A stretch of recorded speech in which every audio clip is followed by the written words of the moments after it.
E a Secretaria Municipal de Saúde de São Paulo investiga 7 mortes suspeitas de intoxicação por uso da droga K, a maconha sintética.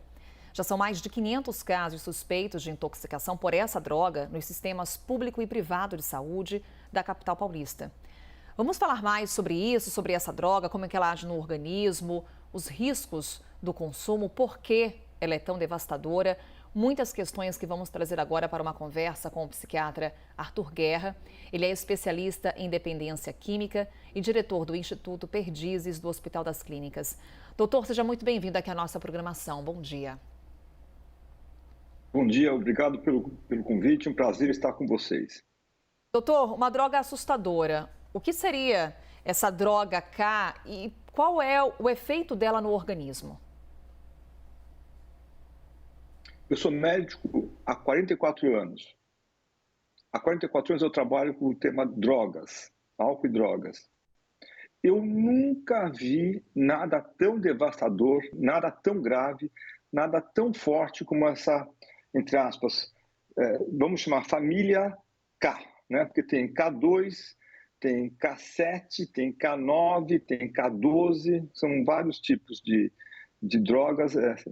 O mais assustador, nós não sabemos o que tem dentro, qual é a composição dessas drogas, porque são feitas, obviamente, em laboratórios clandestinos, mas com uma sofisticação tal que dá uma alta dependência e dão fortes efeitos colaterais. Algumas pessoas morrem, como você bem falou, em tão pouco tempo.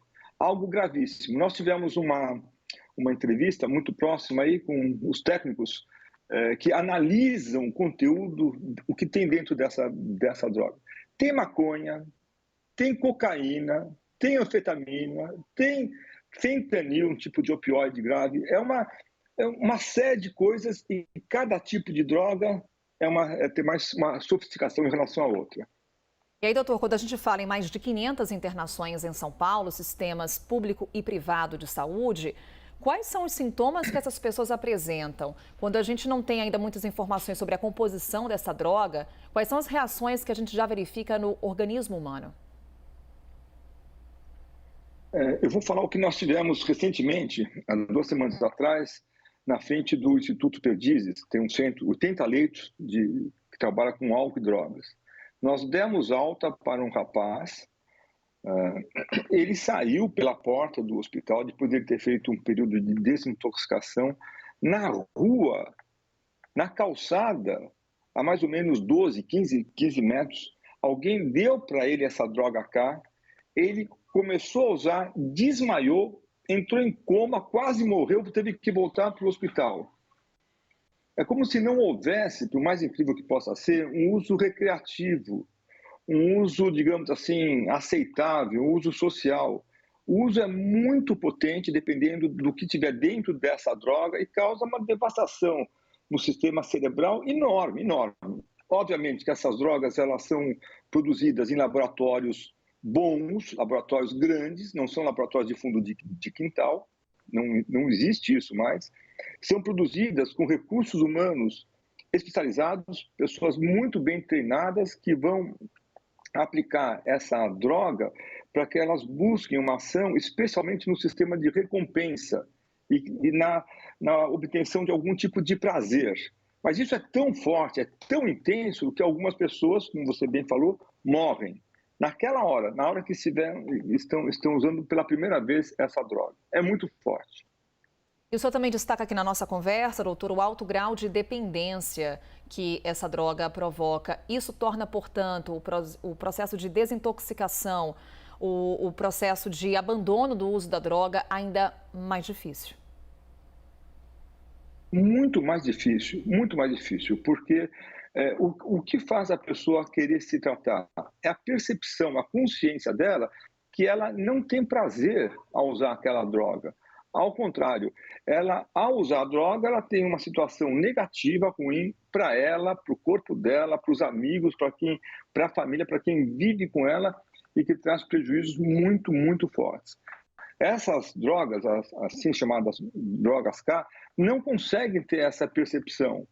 O efeito é devastador, é rápido, é imediato. Algumas pessoas, dependendo da composição da droga, conseguem até fazer uma ou outra atividade.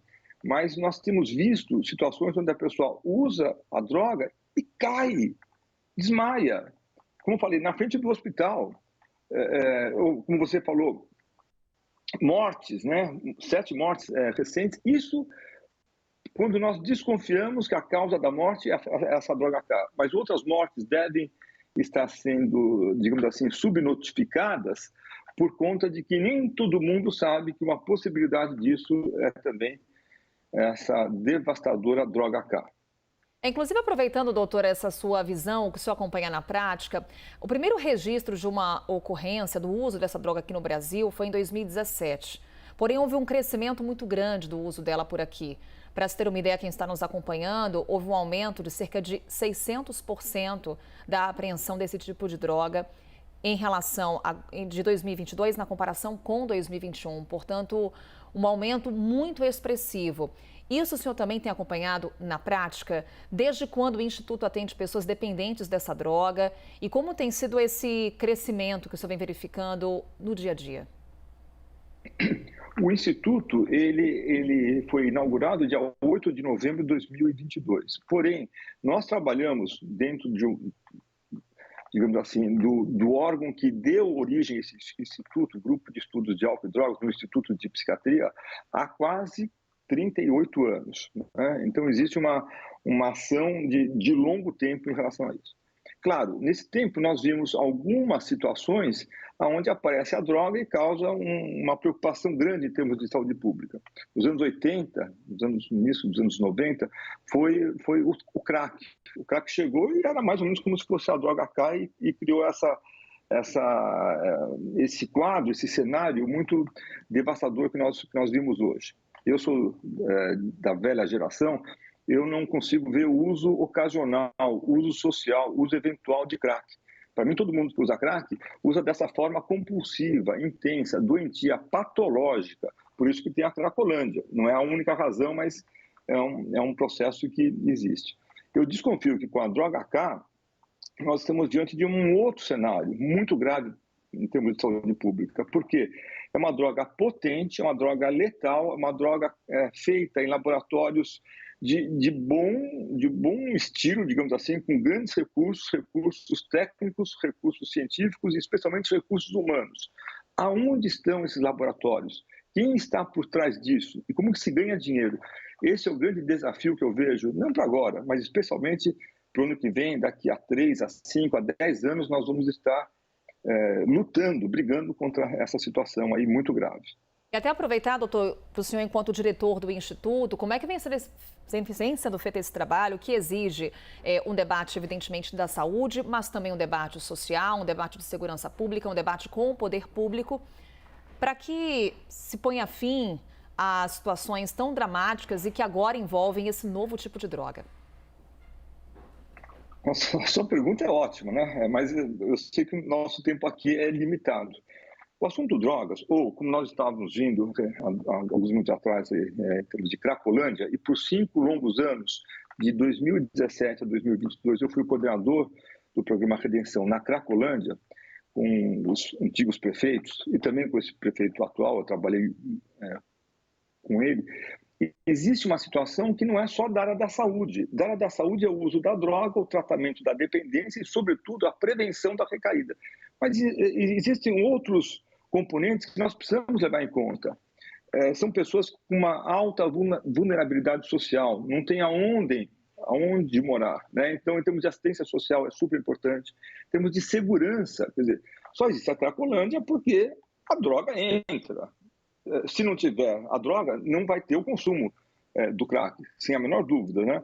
E vários gestores tentaram, nesses últimos 30 anos, com as melhores ideias, eu vou falar uma coisa que talvez algumas pessoas fiquem chateadas comigo, o recurso financeiro não foi o fator limitante, nunca foi o fator limitante.